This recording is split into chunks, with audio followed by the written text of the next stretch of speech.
my theory, which is some power or some experience she goes through, she'll end up with white hair. What do you think will be the white part of Snow White? Her collar, maybe. Collar? I actually talked during the intro.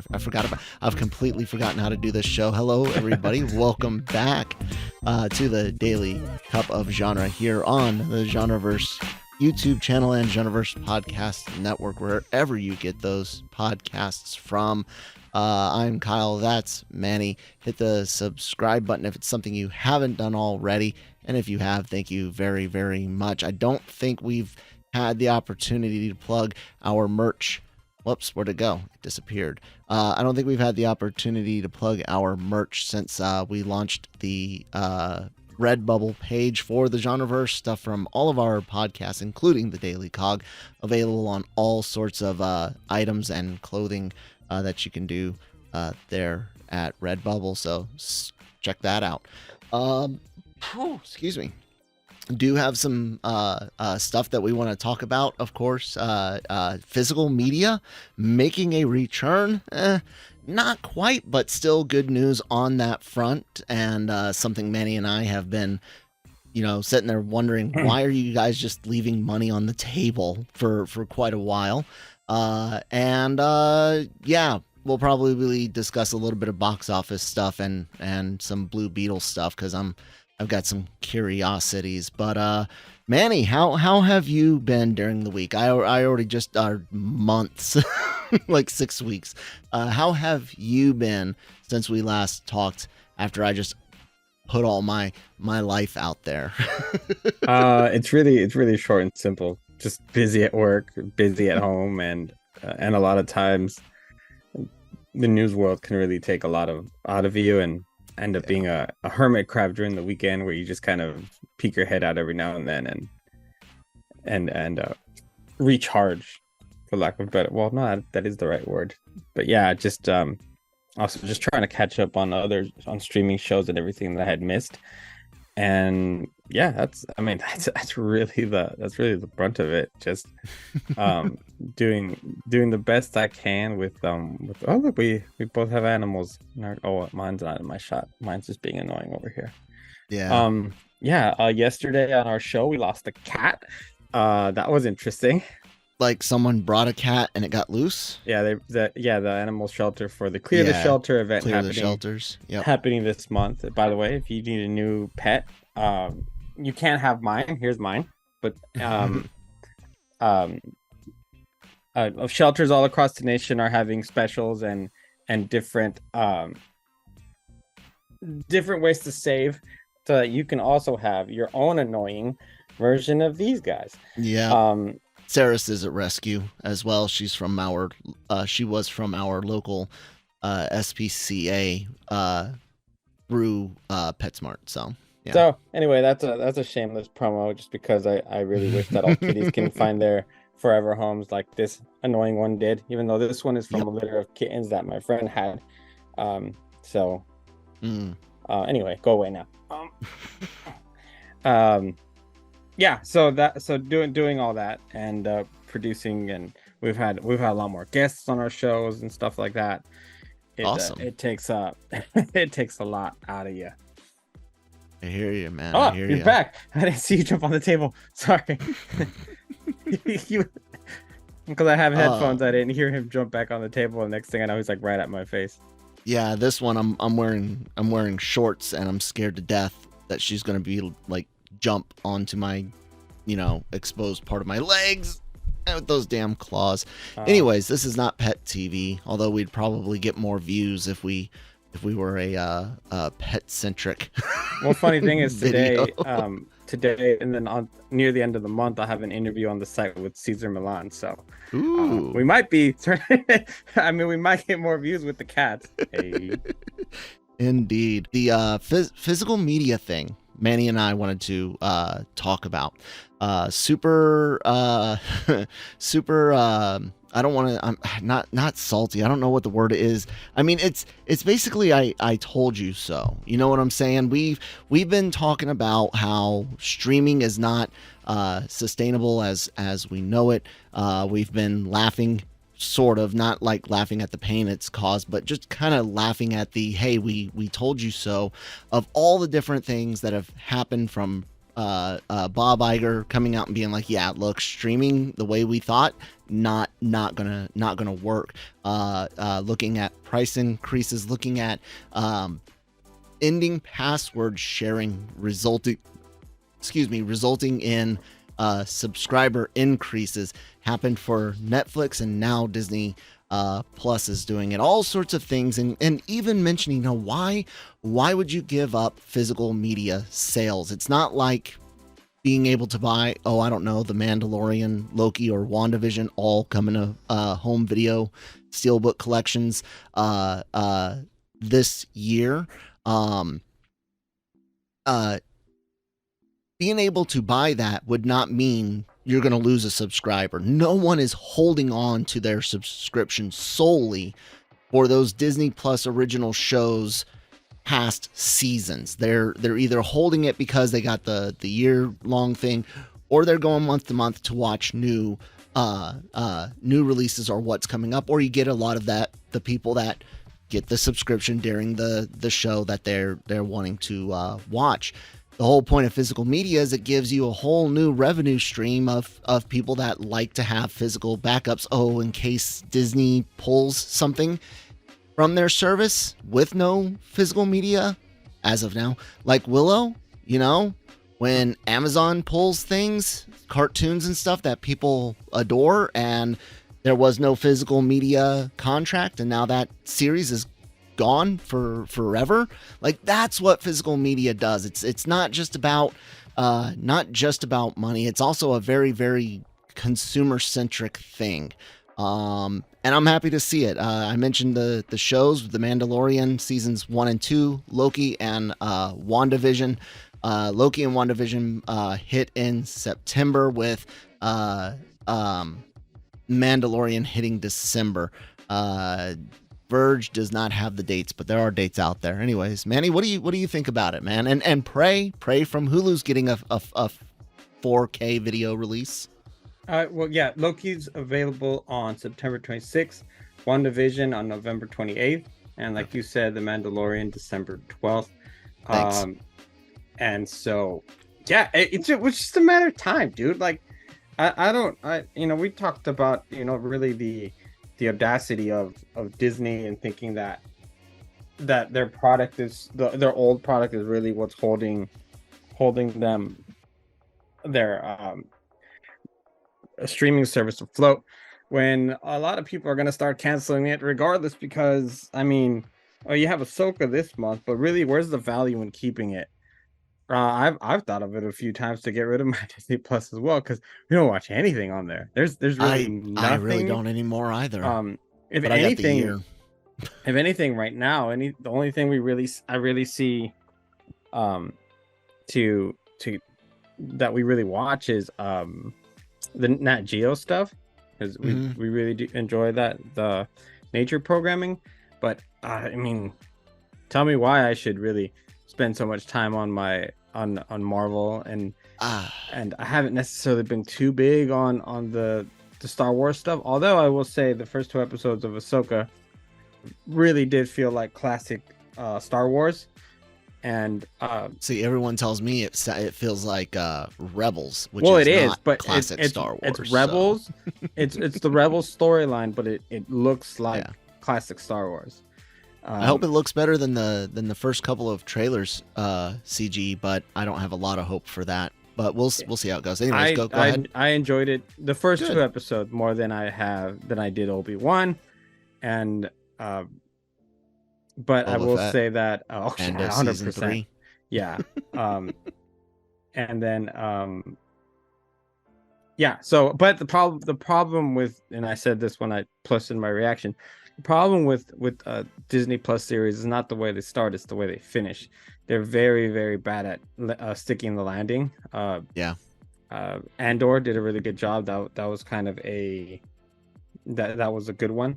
But other than that, most Marvel TV shows and most Star Wars shows don't do it very well.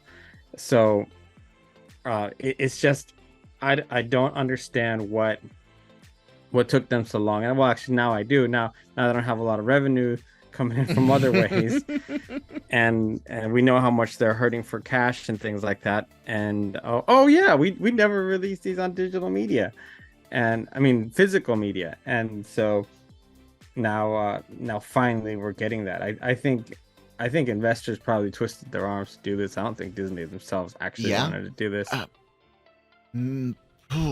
That's a see, I don't know, because and why was the camera on me? It was meant to be on you. I don't know, because Iger does seem to finally, even though people forget that Disney Plus was conceived and launched under him, and Chapek was there during that transition, and I don't know about the launch under Iger, but conceived under Iger. No. Yeah.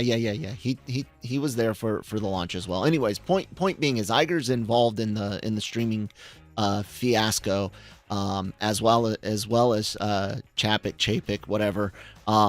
Both Bobs bear some responsibility here, but Iger definitely seems to have come to the realization, albeit a little late after seeing what it did to like other companies, Warner Brothers, that you cannot rely on it. You cannot make enough money from subscribers. You just absolutely cannot. And that the only way you're going to navigate this modern system is to push theaters as hard as you can for as long as you can, which won't be as long as it used to be, but you do that.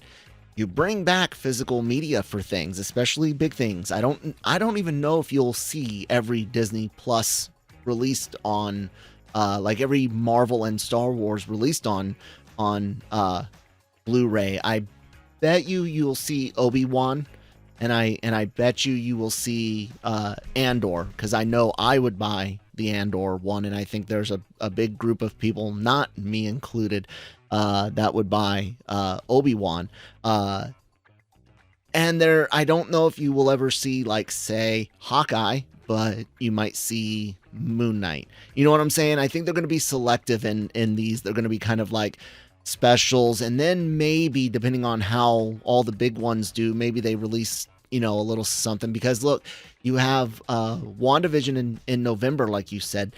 Wouldn't it have been a potential marketing synergy type thing to, say, release Miss Marvel on 4K? But I don't think it would do well, and they know that, and I think that's why it's not getting a release. Notice we're not getting Mando season 3 either. You know what I'm saying? We're only getting the two that were fairly universally loved. So yeah, it's just money on the table. So you have to have this diverse group. Now here's the next prediction, guys. Here's Kyle's next prediction. Ads. If you're going to see this decline in content quantity, the amount of content, but if that's still not enough to bring down the costs and increase the chance of profitability or actual profitability, you're going to see ads across all tiers. You just might have less ads if you pay more. I do see the potential for there to be the people that pay for a year or more at a time, to maybe them just being the only ad-free tier. But you're going to see ads, because that's how TV made its money back in the day. Streaming has become TV, guys. It's become TV, and between live events that are held on everything from Netflix to, of course, NBC Universal's Peacock and whatnot. Like, it's TV, and the way you make money on TV is with ads. Manny knows that. Manny works in TV. Ads. And we did this to ourselves by being greedy, selfish sons of bitches. No, you gotta pay for the channel somehow, and I mean, my paycheck comes from ads, because that's the driving force. You'd be surprised at all the, well, you probably know, but you'd be surprised at how much money is lost when one break doesn't roll. and the hundreds of thousands of dollars that are potentially lost. So I'm not surprised that ads are going to happen, because I mean they're going to be merging at the end of the year, Hulu and Disney supposedly, and Hulu already does ads like no other. So, and there's a Disney ad supported coming as well, Disney Plus specific. So yeah. So yeah, and here's the thing. Me personally, I grew up in the 90s. I saw commercial breaks all day. A 1 minute 30 ad, I really don't care.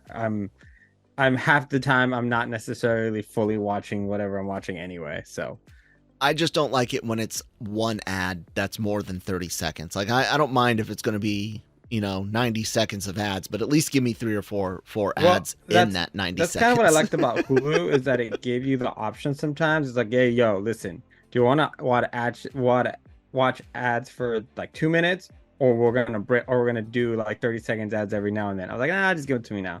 And they're like, all right, cool. Like let's just handle this now. So that's been nice.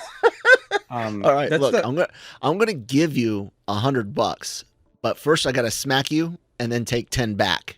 Okay. Or that's it's like not I'm gonna really smack a you. good comparison. I messed it up. It's like, look, I'm gonna give you $100, but you can have it all for one smack in the face now, or I can take like $10 every 5 minutes. Or anyways, I messed up my thing. Go. So yeah, I don't mind, but I will say that as far as Disney Plus is, it's getting pretty dry, man. I was just thinking about this the other day. I was like, why do I even have Disney Plus anymore? There's like, nobody watches. Not even my daughter watches Disney Plus anymore. She's way more into like Netflix and things like that. But where are they going to get me at the end of the year? The fact that they're merging, and I like Hulu a lot. Yeah. They have really good stuff like The Bear and American Horror Story and all the Mayans and all the motorcycle stuff that I like, and whatever. The animated stuff. They have all the animated stuff now, and that makes me upset, because that's where you watch. God, what are you doing? Well, Futurama, and they have which has been good. It really has been. And they have the what's that show with the Rick and Morty people made the show. It's really good. I can't think of it right now. Solar Opposites. I love that new Solar British Opposites. voice does not fit Corvo at all, though. It really doesn't. They didn't necessarily need to match the original voice, but the British guys, his pacing, like his vocal pacing and everything, it's just, it doesn't quite fit the lines that were written. The lines are not written for that British voice, at least not in that first episode. Anyways, sorry. No, I'm fine. So yeah, I'm not going to buy a lot of the physical media, to be honest with you, just because I want Mando for sure. 100%. I want that. Maybe. You see, I don't know if I want Loki, because I just didn't like the shows enough to warrant me needing to have them. I like Mando 1 and 2. I really did. Maybe I would like Loki. to have those. My thing is I excuse me, back to kind of like, your discussion on needing Disney Plus. I watch a lot of Simpsons on there from time to time, especially Halloween episodes, but I have the first like 20 seasons on DVD.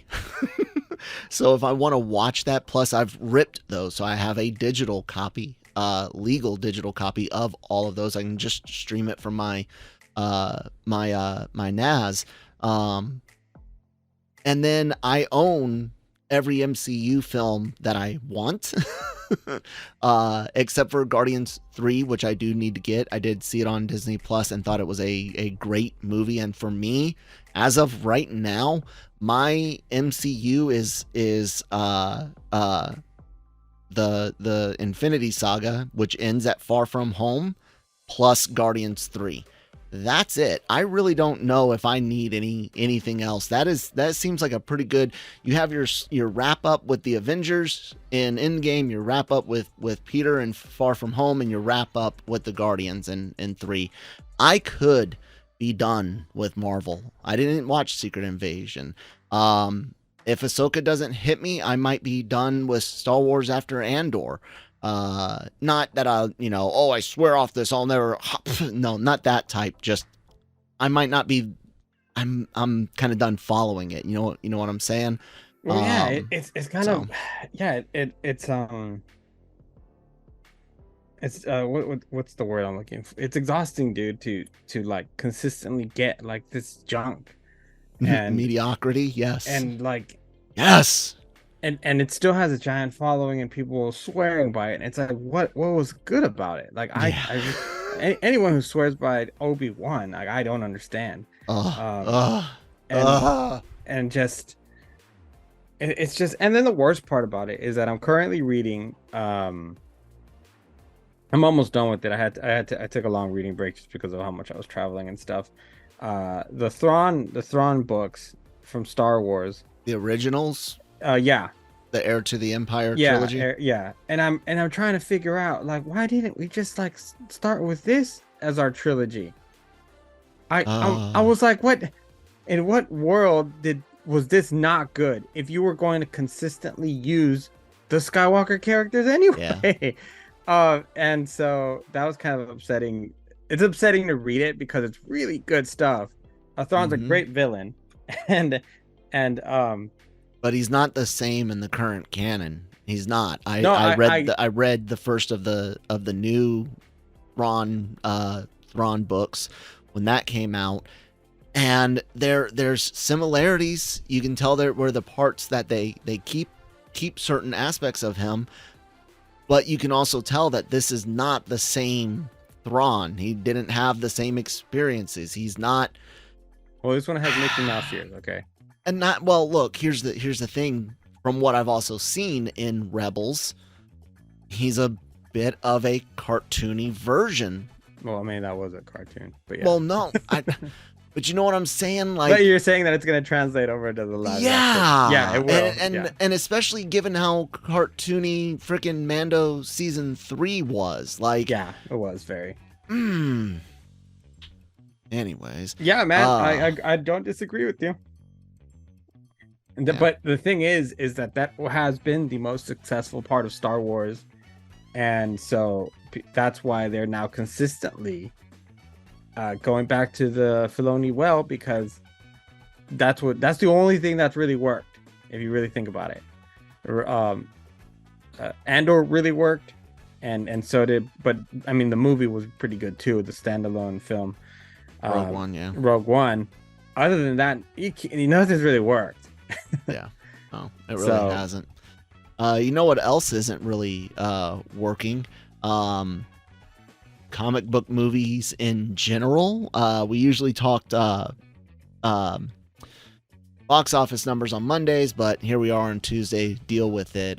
Blue Beetle brought in $25 million. It was number one, just barely beating out Barbie, which has been just an absolute domination on the battlefield that is the box office. But man, everything from the strikes to James Gunn to general comic book movie fatigue, everything under the sun is being blamed for Blue Beetle not hitting it out of the park. However, I will say that I do believe that it is a bit ahead than its original projections, which I think were less than 20 million. And late projections last week were like 20 to 25. So I think that's good, you know. I honestly think it's more comic book hero fatigue. Like, I think comic book movie fatigue is what I meant to say, I think that's very real, and I don't think it's necessarily DC's fault. However, we do have to admit that the DC EU, Snyderverse, if you will, did have a lot of relative critical and audience, like general audience failures and mediocrity, despite some people that swear today that is the greatest thing since sliced bread. Enough of you don't exist to have made it I know they made money, but worth continuing. Anyways, but Marvel's Phase 4 and the flush of stuff on Disney Plus watered it down so much to where people are just like they're looking for the new thing, which apparently is Hasbro and Mattel throwing every toy they've got onto the silver screen. You did see Blue Beetle. I haven't seen it yet. What do you think about its box office take and the movie itself, Manny? Well, I wasn't surprised by the box office take. When I wrote my review for Blue Beetle, I wrote it in there that movie had a mountain to climb in order to do well, and it's not its fault. Originally, Blue Beetle was slated to be a HBO Max exclusive. Yes. It wasn't ever supposed to even hit the theaters. As it was Yes. being made, it was being made for HBO Max, not the big screen. And then once the regime change happened, which is a problem, problem number 2, is as it was being made, they changed ownership groups. It caused it to get moved to theaters, which is a good thing. This is one of the good things. But for a project that was in limbo because of what happened with Batgirl and stuff, everyone was I'd say 90% sure that Blue Beetle was going to get canceled as soon as Batgirl got canceled, because there's no way you're not making Batgirl and you're going to allow Blue Beetle to survive. But they did, which was very surprising to everyone. And then next, James Gunn showed up with Peter Safran to take over DC for DC Films, and new continuity, new universes. Everything that Snyder did was going to be put in locked in a basement, never to be heard or seen from again. Which, I mean, let's be honest, we're pretty happy that we don't have to go with that continuity. Well, there's some good things. Yeah, there were some great things. The first Shazam was great. Wonder Woman was phenomenal. Not 84. Not 84. The first one's okay. No, you can go to hell for that.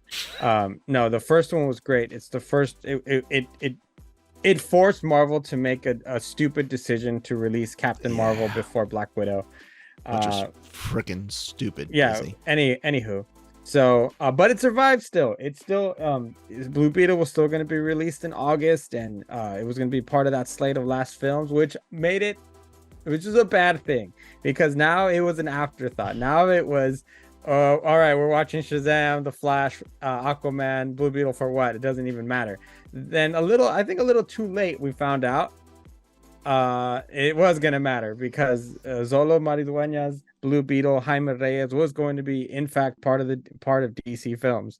I think in that case, the right decision, and I kind of get it. You know, it's a summer film. You want to put it in the summer. I almost think you needed to do Aquaman before, and really just allow the order I would have done these movies in is I would have done The Flash first, actually. Well, they needed time for reshoots and CGI. I mean, they've still been reshooting Aquaman because they can't figure out how they want to end it. How they want to end it, yeah. So I would have tried to do The Flash first, then Shazam, Aquaman, and Blue Beetle as kind of that. Now we're getting into the new films. But yeah, there was a fatigue of, and The Flash was not that great. I enjoyed some parts of it.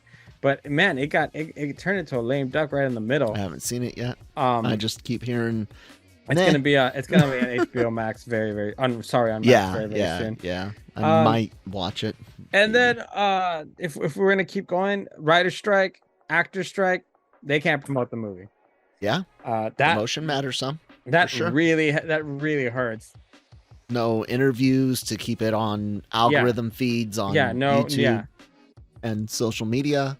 No press junkets, no nothing, because I'm telling you, that would have been fantastic, especially for the Latin community, as far as interviews go, as far as publicity goes on Univision, on Latino Telemundo. Review Media. Yeah, on well, Nancy got an interview with the director, which was great. Yeah. It's a great interview. You should check it out. Great. It's on our site. Spanish too, right? Yes. One of our Spanish ones. Mm-hmm. Yep, indeed. Yeah. And then finally, just when you thought that there wasn't enough hurdles for this movie to get through, there was a hurricane, a tropical storm in Los Angeles that kept everyone inside. Well, the majority of people. Some people didn't know what to do, so they just went on with their normal lives. Do not go play in floodwaters ever. Yeah. Ever. It's ever. yeah, It it can be carries very, very sewage. contaminated. It carries Mhm. diseases. It carries fertilizer from local. Do not ever Yeah. play in flood water. And if you've been on social media over the weekend, you know what I'm talking about.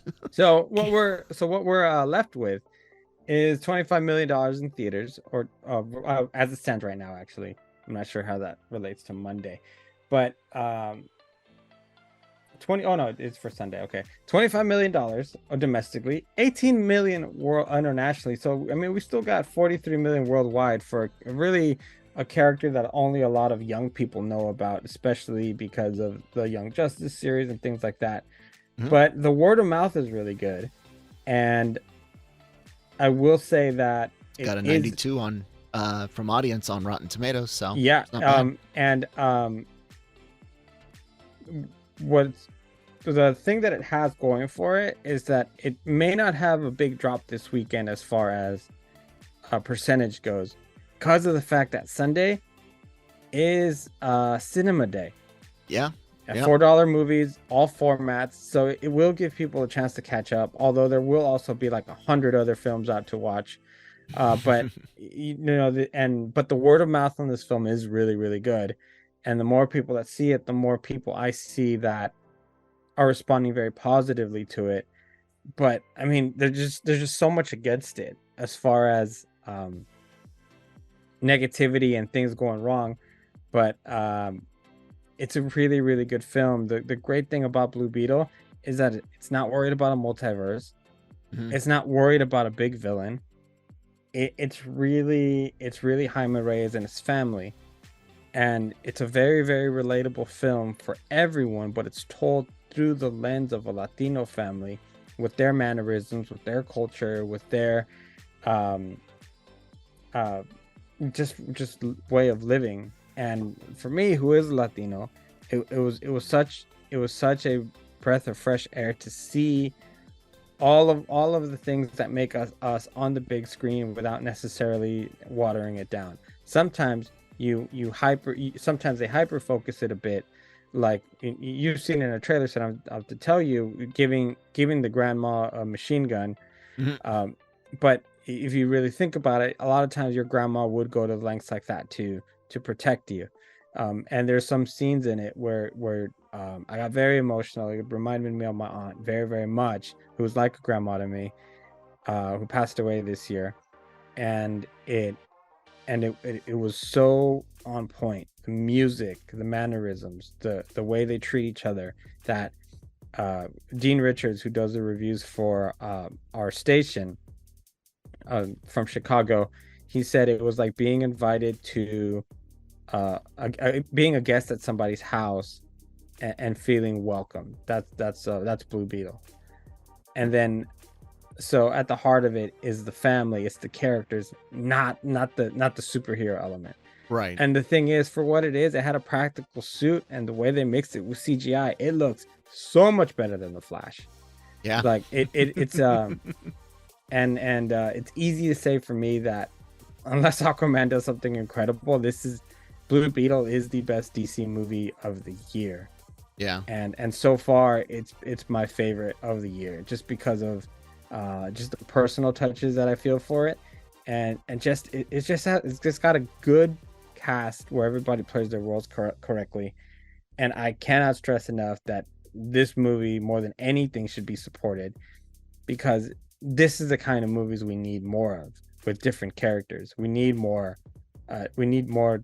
not necessarily representation is that I'm looking Mhm. for, which I'm always all for, but we need more films that are not afraid to get into the characters, and not afraid to not worry about what big villain you're going to stomp. Because if there's something Marvel has done very, very well, is nerfing their villains, and for the sake of a movie, This is true. getting rid of them.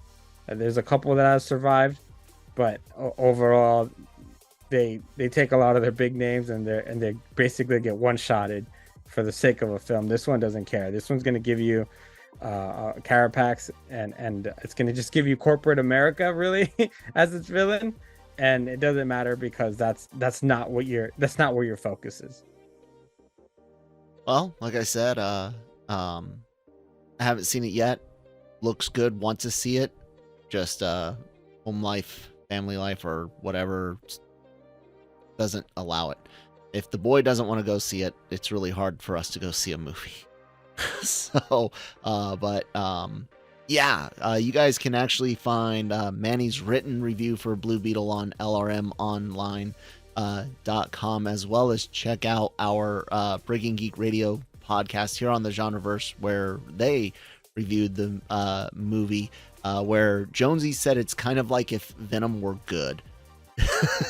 I wouldn't. Do not put the name Venom. I like that. That was funny. Well, just like the symbiote type situation with the scarab and okay, like that. He's like, if Venom were, this is as if Venom, like Venom if Venom were good, like that type of comparison. He also said it was like if Iron Man were a kid. Both which sound fun and entertaining. I kind of had gotten almost Shang-Chi type feelings from it, as far as like the tone and style, like comedy and stuff like that, like flow of it from the trailer. But of course I haven't seen it yet, so I can't really compare. Anyways, I wouldn't. Yeah, Shang-Chi was one of my favorite newer the Marvel movies.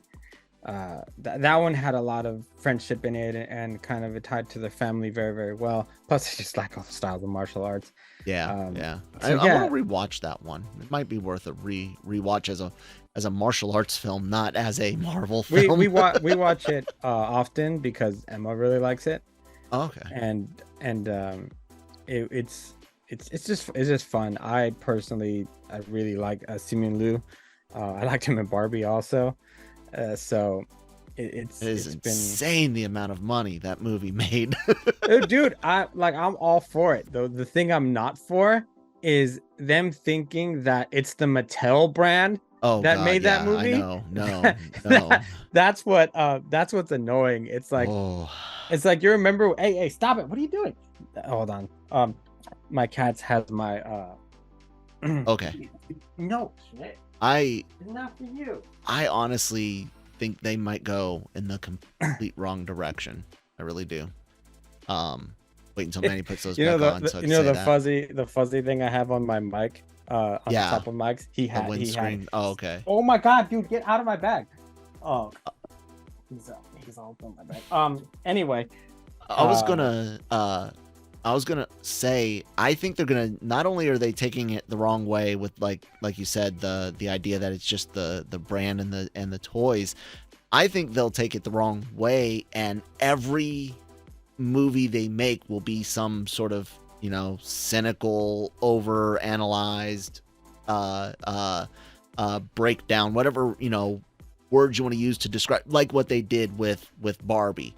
And I can't imagine that being the same for Polly Pocket and Mighty Max, being the same for Stretch Armstrong or Street Sharks, or you know what I'm saying? Like Street Sharks are dope. They're gonna take the complete wrong message from all aspects of it, just like other studios did with the MCU. They were all like, we must have all of our properties be connected and do a shared universe. So you had Bloodshot wanted to do that. The Dark Universe monster movies wanted to do that twice. You've got all of these failed cinematic universes out there, when some people should have just made good standalone movies. I fear the toy craze could be the same as I sit in a room covered in toys. However, most of these, to be fair, are not original toy IPs, but toys of existing IPs. Well, you saw what happened with Transformers. When Transformers came out, they got very excited and started planning movies with from other toys and games. Yep. Do you remember Battleship? Yes. Yeah, Battleship, and the failure that it was, because they made it look like a Michael Bay Transformers it movie. just Michael like Bay Transformers, Aliens, like Oh. Yeah, you know what's funny is I'm not gonna tell you the entire reference here just because it probably will upset people. But I gotta send you this a couple of videos of Okay. people comparing the Barbie plot line side Mhm. by side With another movie. to Black Panther. Oh, And the that'd be worst interesting. part is that I've seen a couple of different people do it now, Hmm. but it matches. and and I We'll thought have to check this out. it was the funniest thing I've seen because I did not realize it until I saw it. I was like, oh yeah, it kind of is. But I mean, plot lines are used for so many movies these days. Hell, now we get all kinds of remakes anyway. I just think the wrong message is gonna get taken away from this, and all they're gonna see is money for. I mean, hell, that's why they Hot Wheels, and they're doing like Hmm. what was it? Wasn't there like an Uno movie that they're doing now? And That I don't know, but those are ones where it'll be like an Uno tournament or something like that. yeah, Where Uno the movie. 2000, yeah. Oh no, that's already came out. Sorry.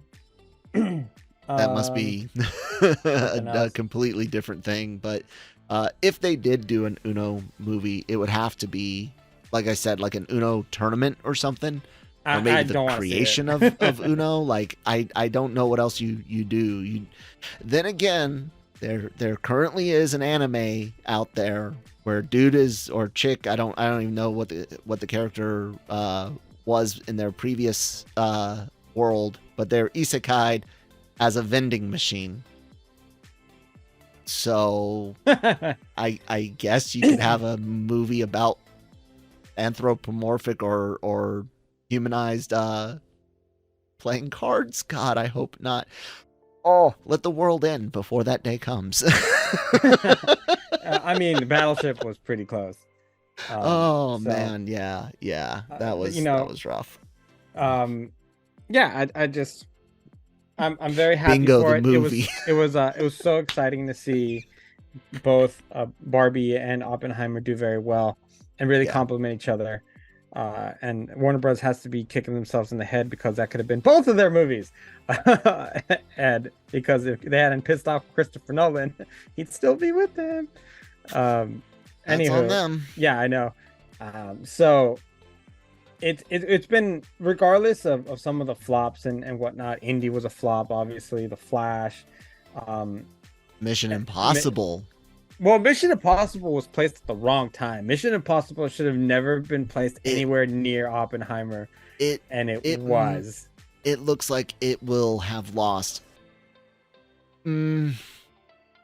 maybe 50 to 75 million dollars, somewhere in that area. It's sitting at a 541 million worldwide on a $300 million budget, going with that ×2 rule just for simplicity. You know, you're on the razor's edge of maybe getting close to have broken even, depending on your marketing costs and all of that. But yeah, Indie, Flash losing money, streaming services losing money. I mean, holy crap! I'll tell guys. you who actually. Let me see if I can find this because I gotta go. Let me see if I can find this real quick. I'll tell you what movie ended up doing very well in the long run. Elemental. Yeah, it turned profitable there at the end. It ended up actually 458 million worldwide. The second best international box office, only to Mario. Yeah, it past Spider-Man. So it did very, very well. It had legs. I think it was just released at the wrong time, absolutely wrong time. Released with the Flash, a couple of weeks off of Spider-Man, and luckily it had no competitors afterwards to really knock it out across the Spider-Verse. Yeah, Elemental is above it in, what'd you say? International, yeah, just above office. There you go. Yep. Okay, we're good. Yeah, international box office. So I told y'all it was a good movie. So since this is the theme today, I told y'all I wouldn't try to lead you astray. And with that, I also tell you that Blue Beetle is a great movie. Is it like earth bending or superhero world shattering? Absolutely not. But it's a really good movie compared to all the junk that we've gotten. And I do include the Flash in that. The Flash was junk. The Marvels is going to be junk. Matter of fact, they might not even release the Marvels if some of the strike stuff doesn't get fixed. And my hopes for Aquaman, very slim. You've heard they might not. I didn't hear that they've said it a few. I've heard it a few times. Wow, because they can't promote it and they're afraid. I'll tell you one thing. I'll tell you this. You want to talk about weird tactics to avoid bad press? Look for Snow White to become a Disney Plus movie. They don't want that heat. They do not want that box office report from that movie as it stands right now. Between and this is not Kyle picking a side on any of this. This is just Kyle saying what's out there on news and social media.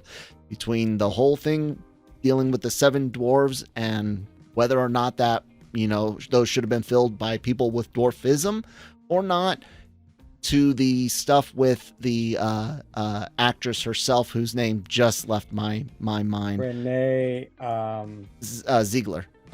Rachel Ziegler. Rachel, yeah, you're right. There we go. To the stuff with her and her comments and her kind of like, outlook on things.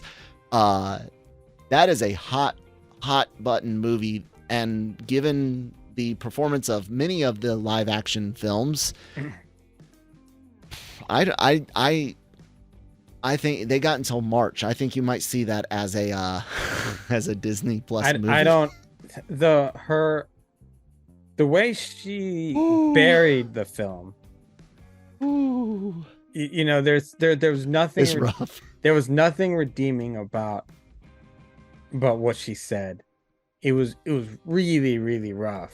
Yeah. Like, it doesn't, because we're going to see the films for nostalgia value. Nobody's going to see The Little Mermaid as a new thing. Everybody's going because the songs are great. They remember it growing up. And because of how excited the characters were to portray those characters in part, sure, pun completely intended, part of that world. And now you have an actress really just saying how terrible Snow White was, because you got to remember, Snow White is the feature film that started it all for Disney. Yeah, and that's what I was saying. Like, you would think of all the live action movies to do damn near, not Lion King frame for frame type crap, but the one you would want to be like the pinnacle of live action adaptations, it would be this one, the one that started it all, the one that kicked it all off. This would need to look more than like you got your costume from Spirit Halloween. Dear God, they look, I was never going to see the movie. I'm not a musical person, so I'm not going to shit on it because it's just not it's not my bag, baby, right? But dear God, do I not at least know what should be done, given our discussions of all the things that Disney should and shouldn't have done in the past? God, what, guys, just hire us right now, We're available. Consulting hours are pretty wide open. Like, you're right. There's no real redeeming qualities to this. I think that, especially with the way social media is now, on my TikTok feed for a while, it was just snippets and snippets and snippets of her comments. Yeah, really just belittling the lore and Snow White in name only. Sure. What do you think as we start wrapping it up? Just out of curiosity, what do you think will be the white part of the story? People have gone from, it's about purity and stuff like that, to my theory, which is some power or some experience she goes through, she'll end up with white hair. What do you think will be the white part of Snow White? Her collar, maybe. Collar? Yeah, I don't. No, seriously. Like, I, Disney has this issue where they keep listening to the bubble, only to find out, only to every time be completely surprised that there's a whole lot more people out of the bubble. And here's the worst part: that bubble, it shrunk when it turned into X. Yeah, it did. And then and Got really even worse. yeah. So I mean, Oh. and then they're surprised when things happen. They're like, "What? You're trying to tell me that we kind of screwed up the Mandalorian when we, or look, but hey, listening to the bubble and overreacting, thanks to that, DC has a new boss." That's true. And That's true. And some of the most consistent movies that they've had, they're not, some of their directors, I don't know if they're ever coming back. James Gunn's one of them. Ryan Coogler's another one. Yeah, I don't know if the Russo brothers are ever going to come back for something, but it had to be massive. But at this point, there's nothing massive about the MCU. No, rumors abound of soft reboots via Secret Wars. It's like no one's going to be watching. I don't even know if we'll actually get to Secret Wars, but the whole Snow White situation's a messed up situation from the get-go. But I do wonder how they'll work in that word, because they can't use it from the books with the skin thing. So I wasn't trying to be snippy. It was a legit just curiosity. Not saying that you were taking it that way to the audience. What I'm saying is that you're right. Like it doesn't work. it'd be like making Little Mermaid a blonde, Man. It really doesn't work. Man. Or telling the Little Mermaid, but she's never a mermaid. You can make changes. Like they did a really good job with Prince Eric and the Little Mermaid, and giving him a more solid backstory, giving Ariel more agency without taking away from the original.